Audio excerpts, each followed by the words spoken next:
Hey, Wrestling World, keep up with the culture and listen to this episode in full on YouTube, Spotify, Apple Podcasts, and Google Podcasts. Make sure to give us a follow on TikTok, Instagram, and Facebook and fall under the influence.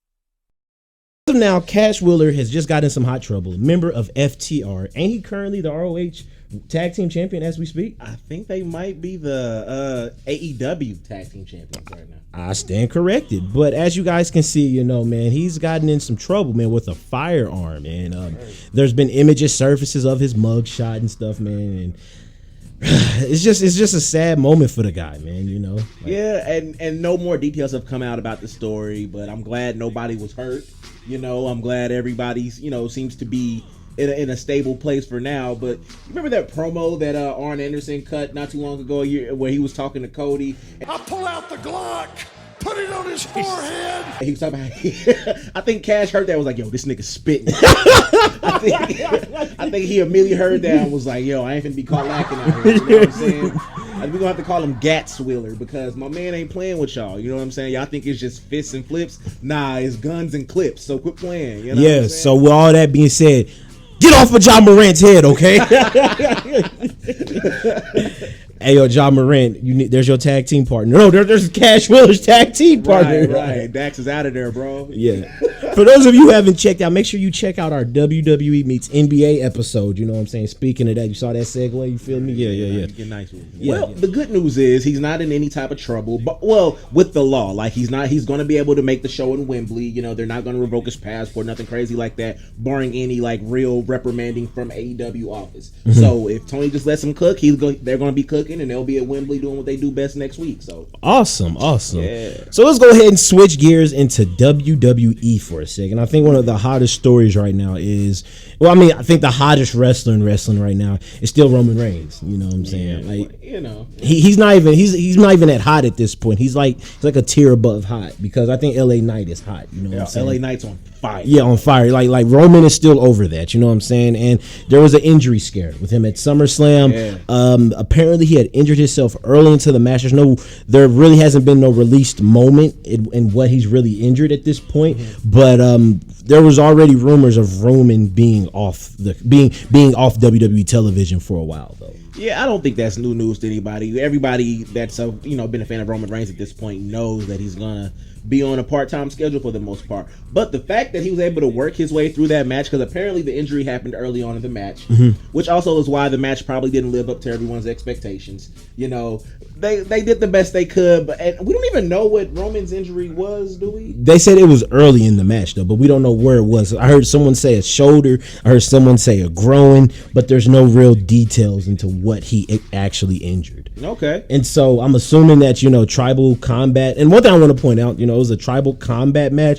You would think you would see a little more, gimmick in it. It really wasn't a gimmick. Yeah, it was just a no holds bar match with people interfering, even though they weren't supposed to interfere. Yeah. Talk about family business. Yeah, but I will say Jey Uso is in rare form right now. He's in rare form. Yeah, if LA Knight is the hottest, I would put Jey Uso just a little bit underneath him, Okay. Because Jey Uso has really stepped into his own, and I just really love what he's doing. Like, the new back tat is crazy, you know what I'm saying? He's really done a great job of separating himself from his brother. Yeah, for sure. And I think right now he's more believable as a solo act than he's ever been in his career. And he may not have become the world champion, but I would really like to see him get more of a solo shine if he ever comes back, because he quit. So yeah, I think him quitting kind of helped. I think Jey Uso alone has helped this Tribal Chief story not get so stale though, because SummerSlam is making this story really kind of stale at this point. Like, there was really there's no reason for the whole Jey Uso turn. Like, so many people have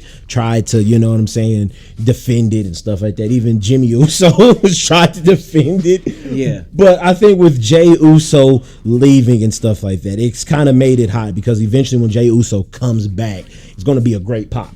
It could be to close out a Survivor Series. It could be to even come back during a Royal Rumble. You know what I'm saying? We don't know how long Jey Uso is going. Wrestling World has reported that one of the main reasons why they wrote Jey Uso off was because the Usos they have passport trouble they have DUIs in Canada. And so they're not allowed to travel Canada. And so that was one of the reasons why. I wouldn't be too surprised, and but that kind of brings the whole question of Montreal being an elimination chamber. There were some restrictions lifted for that particular permission. There were special. They're on tour, right? Yeah. Okay, they're on tour in Canada, so that's probably why there's a difference between a one shot and consecutive dates in Canada. Yeah. So like that's might be one of the reasons. But if I'm WWE, man, you let Jay stay home until you looking for a way to close out one of your big boy pay-per-views, because when Jey Uso comes back, you want him to come back at the closing of a show. Yeah, you know what I'm saying. That's gonna be a good way to close out the show, and Triple H can be claiming credit at his press conference like he always do. I love you, Trips, but you know what I mean. Yeah. Speaking of people, speaking of the Usos, I want to talk about their father, Big Kishi. Big Clout Chasing 101. Rikishi might have spilled the beans over a big payback main event. He did, yeah. He put out a promo where it says he was working for another promotion, and it said, "Come meet Rikishi before he referees at the payback pay-per-view between the Usos." Now, what a way to spoil a main event. I mean, he quickly retracted it, and we don't even know if this is going to be set in stone. We don't even know how long Jey Uso is supposed to be out. For all we know, it could be Jimmy versus Roman at the next pay-per-view. But boy, it was really wild to see him spoil the hell out of the upcoming pay-per-view if that was going to be the plan. Yeah. Now, Rikishi has been in controversy by fans because they feel like he's clout chasing off of his kid's name. And I mean, like, hey, you came out my sack, so I'm a clout chase all I want and stuff. Yeah, like that. I don't have no problem with that. Chasing, he's directly in the family. You know what I'm saying? And as an OG sitting back watching the youngins handle business, they're gonna have a comment or two about whatever's going on. Yeah. True. But I mean, like, outside of Rikishi, what other members of the family that are just as vocal as Rikishi is right now, though? I can't really name any. It's not like Alpha and Seeker are gonna get on TikTok and be like, "Hey, yo, yeah, brother, Oos, we don't like what's going on." Like, you know what I'm saying? Like, he's kind of the only one. R.I.P. Umaga. You know what I'm saying? For sure, and Rosie. For sure. Yeah. But I want to get back to the Roman Reigns injury. I do feel like this, though, because I think the injury bug and stuff like that, like, a lot of wrestlers talk about actually being away from the ring and going part-time actually makes them more capable to have injuries, because when you're in the ring constantly, like when you're on doing the live tours and stuff like that, you're constantly wrestling and stuff like that, you know what I'm saying? Whereas if you only wrestle for months on end, your body, you know what I'm saying, it becomes, when it takes a bump, it's not immune. Yeah. And I've heard guys like Taker, I've heard guys like Edge say that. Yeah. And so I'm wondering if this is all starting to catch up to Roman, though. Yeah, that may be true. And also Roman's not old, but Roman is getting older. Yes, he is. And so those bumps, they probably get a little more difficult on the body when you get a little up there in age and you aren't doing it as consistent as you were. Most definitely. And so that's why whenever we talk about, like, Roman Reigns being part-time and everybody's sick of what he's got going on, I kind of feel like we should relish it, because we really don't know how much longer we have of Roman Reigns in this capacity. Oh yeah, most definitely. Like, Roman Reigns is a man that is living with leukemia. After he drops this title, you might not see another Roman Reigns run like this ever again. And so while everybody's like hating on it and wanting it to end, I kind of feel like we should cherish it, because when it's over, it's going to be over. Yeah, because this much intrigue on pay-per-views, I can't recall a moment like this in my fandom, should I say? Because like most pay-per-views, they're pretty predictable or they're very good. But I will say, anytime I saw Roman closing out the show, I'm in for a treat. Yeah, you're in for a treat. You know what I'm saying? And I feel like we might not never. I'm not gonna say we're going to never, but it's going to be very hard for WWE to pull off this spectacle that is the Roman Reigns Tribal Chief story. Yeah, I most definitely agree. Let's go ahead and switch over to AEW, because some people feel like CM Punk, his backstage pool is running on fumes. But I gotta say this: whenever they have a show, they when the network wants a new show and they want you to be the face behind the show, that's still a little bit of power. A wise man once said, "You do what you want when you're popping." You know what I'm saying? And CM Punk is definitely popping. I mean, tell Tony Khan he's not. Yeah. And so I think he's just trying to steer the younger generation, because apparently what Jack wanted to do was smash a bottle over his head. And Punk was like, hey, we do not do that here. You know what I'm saying? You want to do that crap, you take your butt to Wednesdays. Not on my show, baby. And I kind of feel like that's kind of what you need to do. You don't want younger guys doing things that are unnecessary, things that are dangerous. You know, you could hurt yourself and maybe somebody else. So I don't necessarily blame him for that. But at the same time, you kind of got to listen to the vets. They know what they're talking about. They do. You know? They do, man. Yeah.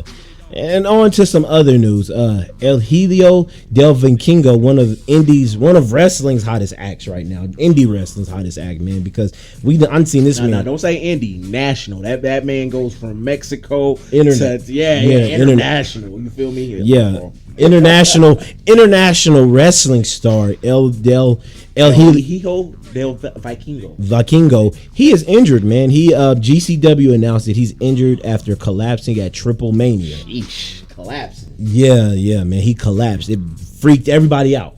But best wishes to my guy. You know what I'm saying?